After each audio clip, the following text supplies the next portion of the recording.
Alright, hello guys. I've got another build video I'm going to be doing. This time we're going to be going 10th scale. This is my HB D418. Those that have raced with me know this car very well.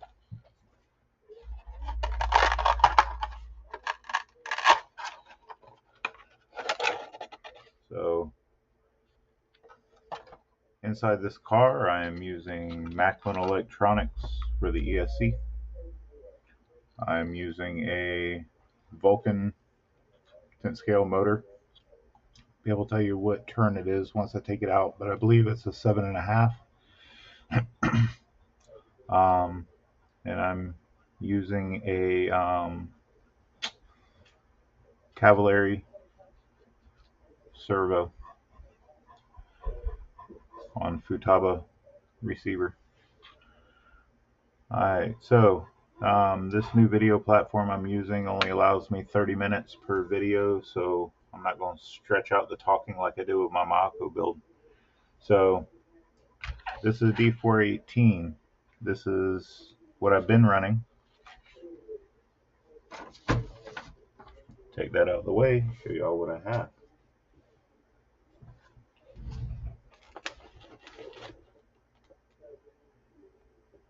So, sticking with the same brand, there's a D4 Evo3. So this is the new model. As you know, I run my Akko for my 8th scale car. My Akko does not offer a 10th scale. There's no rumor of a 10th scale coming by my Akko, so I'm going to stick with HB for my 10th scale for now. The car's done very well for me, so I'm going to continue along with them until I have a reason to do something else. Alright, comes with a nice book, set of sticker sheets, nice shiny book, nice shiny glossy pages. So I'll break my video up into short segments per area of the car that I'm building. That way you guys can see what's going on. A little bit easier, to keep track of probably. Alright, we got bag A. Bag A looks like a bunch of shock stuff, so probably be building shocks right off the rip. Bag B looks like a bunch of diff stuff, so we'll be building diffs in bag B. Bag C, I think I see it. Yep. Bag C looks like turnbuckles.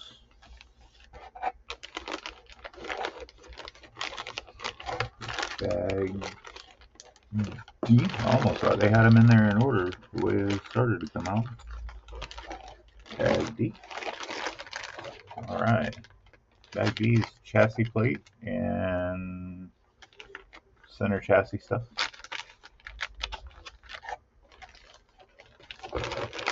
Look for bag E. Alright, bag E looks like center diff support. So we'll build that diff out of the bag from earlier and it'll get all mounted up in there in the middle of the chassis. And the motor mount. Bag F, I knew I've seen it. Alright, we got bag F. That looks like we have our diff cases. And there's some dog bones in there, so we'll be putting some diff cases and dog bones in that one. Bag G. Front and rear arms inside there and some hinge pins, so that'll be bag G.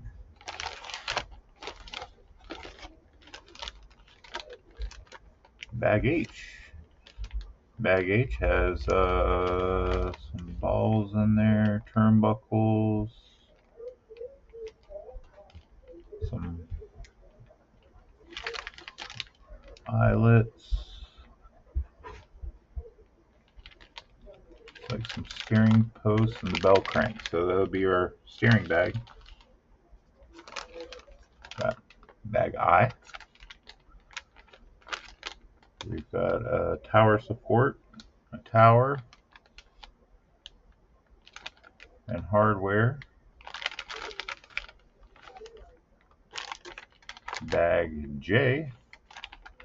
We got another tower support, a tower, some hardware. This one looks like the rear tower. Bag K. We've got some hubs in there and some CVs. Looks like the fronts, I believe. Maybe the rears also. Let's see what bag was that. K. Got bag L.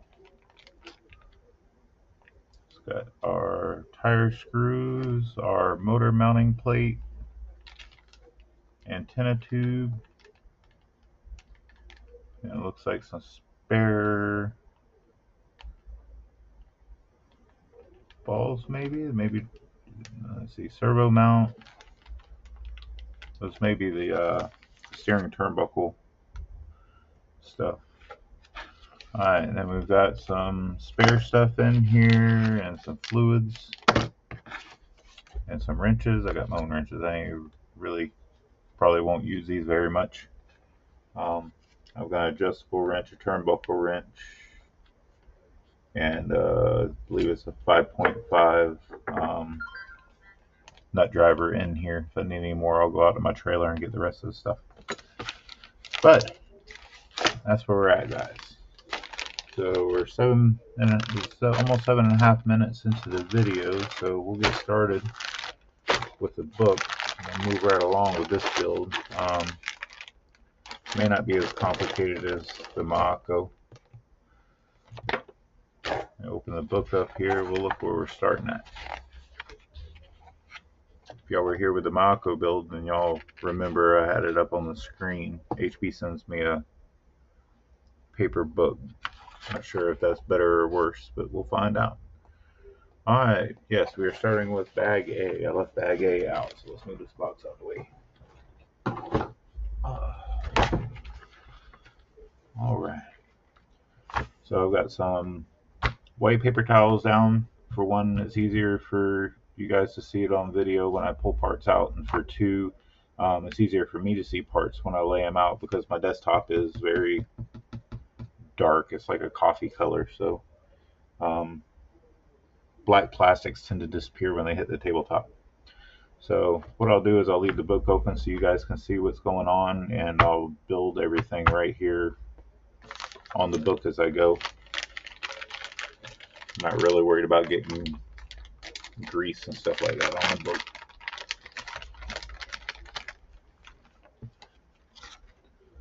Alright. Bag A, we're going to start with step A01.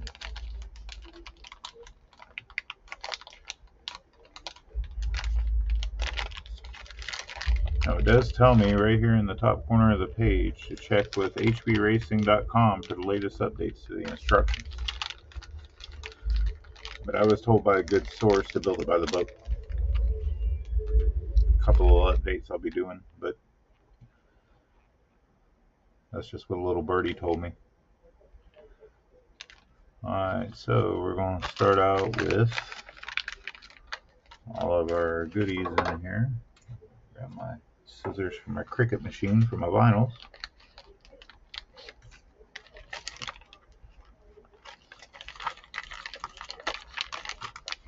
Get all my goodies out, hopefully they don't roll away.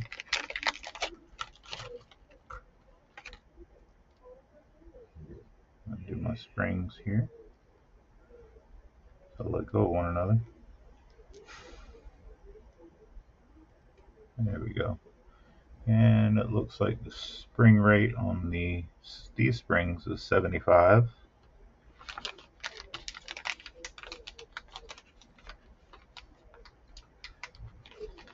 I don't think I brought any shock fluid in here, so I'll probably end up having to go out and grab me some shock fluid. I'll end up pausing the video when I go do that, or I'll stop altogether. Let's see here.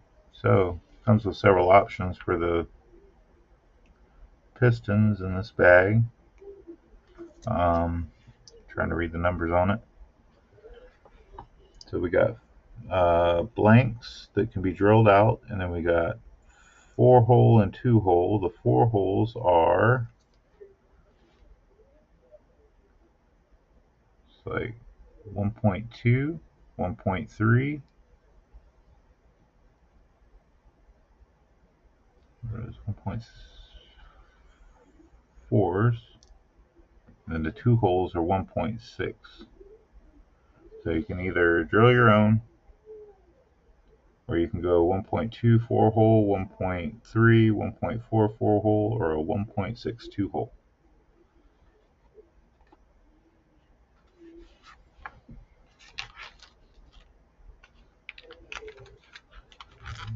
Got these little baggies open here. Everything out on the table. But when I start building, I don't have to stop as much.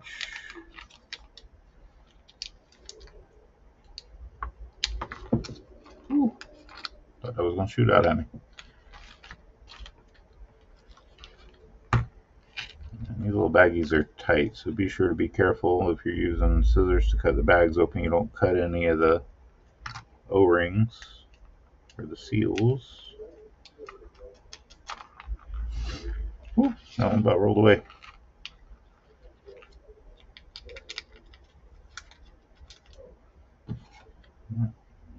My cricket hook here.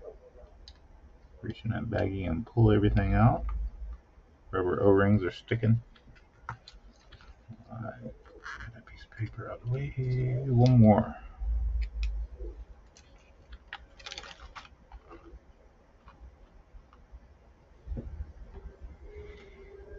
Alright, so we got all of our goodies out here.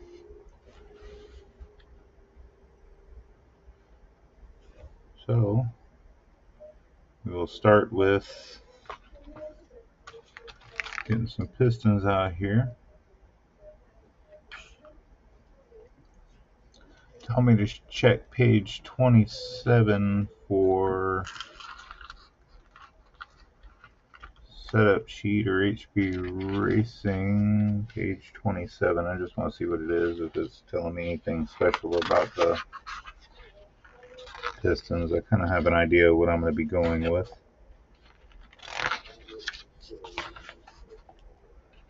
'27. Alright, this is a mock-up base setup. So we'll start with that. So let's look at our front shocks. 75 oil. Piston is a 1.6 by 2. So they want a 1.6 by 2 with a 75.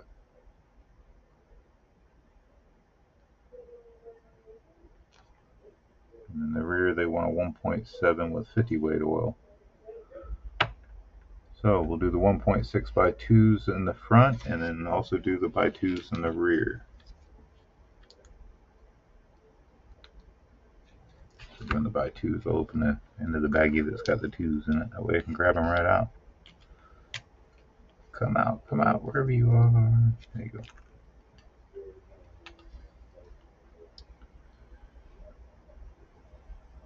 Alright, so looks like we're going to be starting with the front shocks. Rear shocks will be doing the same exact thing. They're just going to be a little bit shorter, and they'll have a different fluid in it.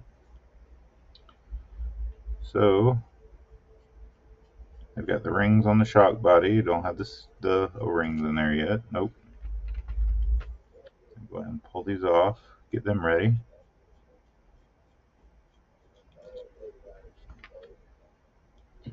Alright, so we're going to start with our shock here. According to the book, we're going to put small O-ring on first. Small O-ring. Our washer. And then we're going to put our piston on.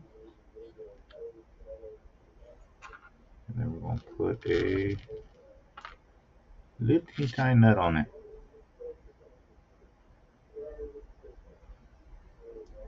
The little nut's got nylock on it, so I don't have to worry about it coming off. Let's see here. Be small enough? Can we be big enough? Yeah.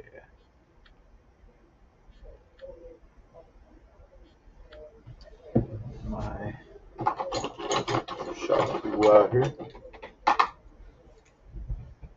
Very good, inexpensive set of aluminum shock tool.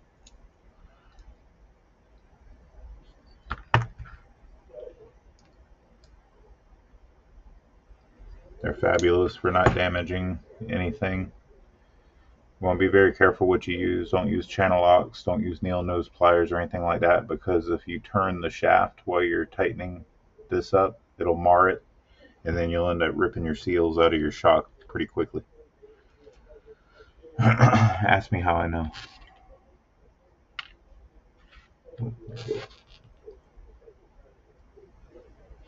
The bad thing about 10 scales is everything's smaller than the 8 scales, so when you're doing these things, like the nuts are smaller, the washers are smaller, requires a little bit more patience.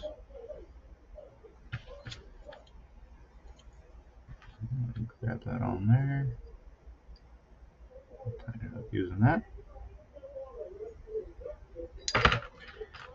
And this thing I'm using here is just a low C turnbuckle wrench. Nothing fancy. I've had it for years and years and years since I ran all low C stuff. I got those put together. Now we're going to put the seals in the end of the shock.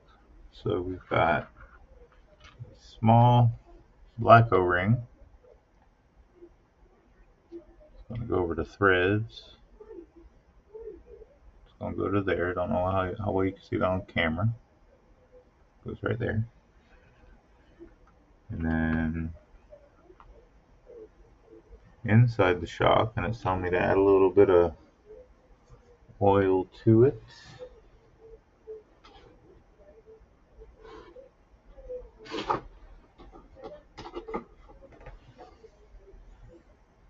They tell me to use shock oil, but I always use a little bit of just a touch of black grease. Just to wet it a little bit, not to do anything to it. Just to make a little slick, makes it easier when you put it together. So we start with an O-ring, and then we got the straight guide, and then we've got they're sticking together. Another O-ring, a little bit of grease on it. Put that in there. And then there's a step washer. There's a little lip on there. So there's two sides to it. One side is the size of the opening and the end of the shock. We'll set that in there like so. And then we'll take the cap. We'll put that over it.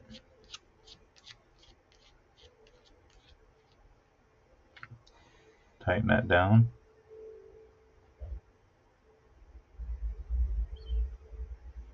As far as you can get it by hand, you don't really have to crank really hard on it. That seal will kind of hold the threads in there pretty good. So when you're done, this piece here should be pretty flush with the bottom of that nut on the bottom of there, like so.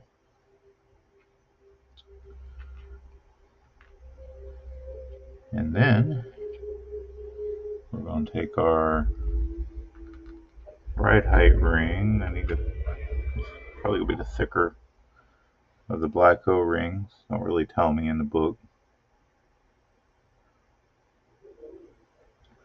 but it fits inside of a slot just inside the nut. You can see the O-ring inside there. Pretty easy to put on most of the time. Some of them are difficult.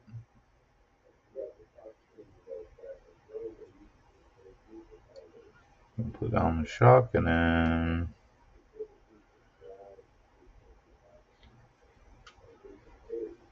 thread it up a good ways.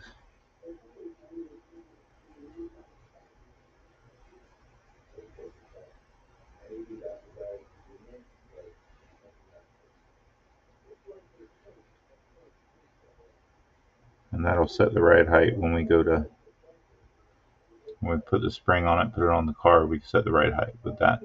Also set spring tension. Alright, and then we've got a little skinny larger O-ring, which goes over the shock body where the cap goes on, and it gets put all the way down. I don't know how you can see that on the camera because it's dark. You can see it right there. Cool. Alright, that's one shock. We're going to do the next shock body. It's going to be the same thing. A little dab of grease, just a little dot on my finger. Just enough to make the rings a little lubricated, so when you put it together, it kind of makes it a little easier to push it in.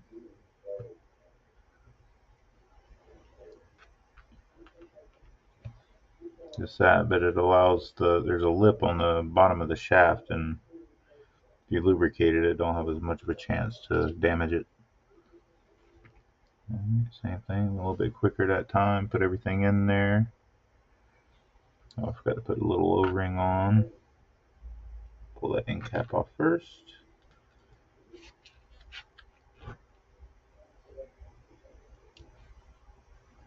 Put the O-ring on, work it all the way down. It's got a little groove on the end that it sits in. Alright, now we're going to put the little end piece back on. We'll put the nut on there. There again, make sure that last plastic piece is facing the right direction. Let's tighten her up, like so. We're going to take our set ring, larger O-ring. We're going to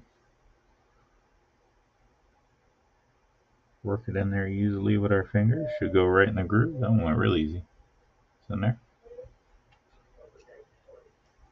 We're going to put that on like so.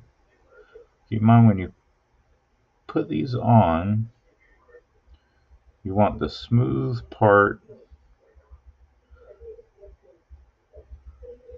of the ring facing down, because that's where the spring goes on it. And be careful you get that on there square, it doesn't cross the red. O-ring was having a hard time getting started on the threads, but I got it now.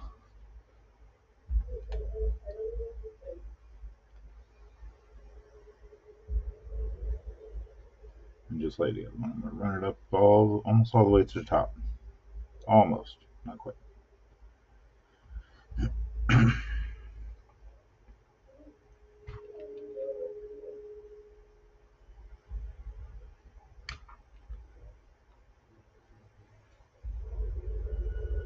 Alright, just like so.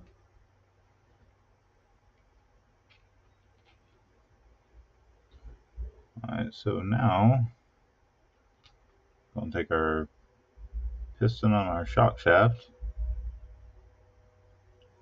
and we're going to put it in the open end. We're going to gently push it through. It's lubricated, so there you go. the same thing for the other shock.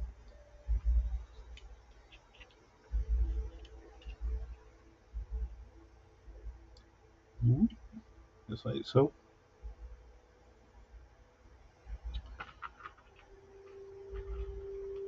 Alright, and I need to put the ring on the other shock.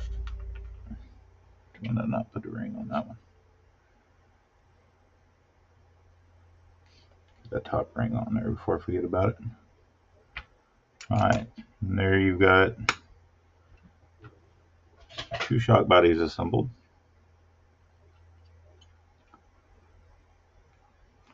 Now,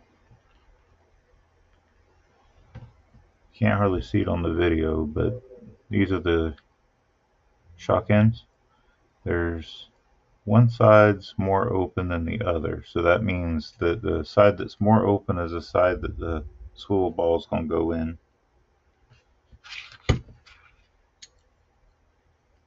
And I've got a pin on this shock tool here. It goes in the ball. Y'all saw me do these on the Mahako. This is very satisfying when you squeeze this together and it pops into place. You squeeze it, see if you can hear it, pop, just like that. Don't squeeze it so hard to where it shoots out the other side. And that's in there. I'm do the same thing to the other side, find my larger side. They even made it a little shiny around the opening so you know which side to put it in. That's cool.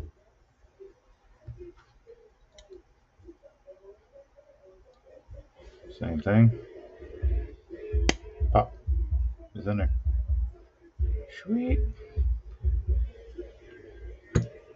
Alright, now we're going to take our shocks. We'll grab it with our shock tool again. We're going to take our ends and we're going to thread them all the way on. There's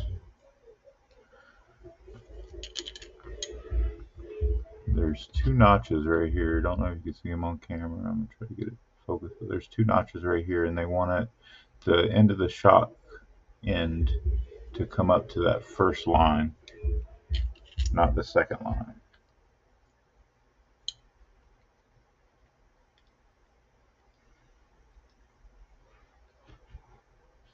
It's kind of neat. They had an idea to do that so you don't over thread.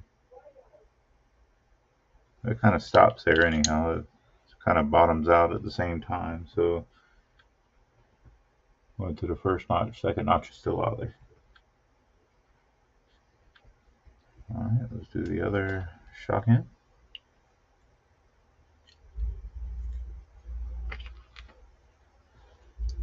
Same thing. Thread it up to the first notch. Alright, we got about 1.5 minutes left in this video, guys, so I'll get this one threaded on. I'm gonna go outside, go get my shock fluids, and come back in and I'll get started showing y'all how to bleed the shocks and everything, and then I'll stop the video. I'll get the back ones built the same way, and then we'll move along to the diffs, which are going to be in bag B. So I guess video 1 is the unboxing and the shock body build, and we'll move along to fluid fill, bleeding, putting the springs on, and then start working on the diffs in the next video. Alright, thank you for watching. Catch me in the next one.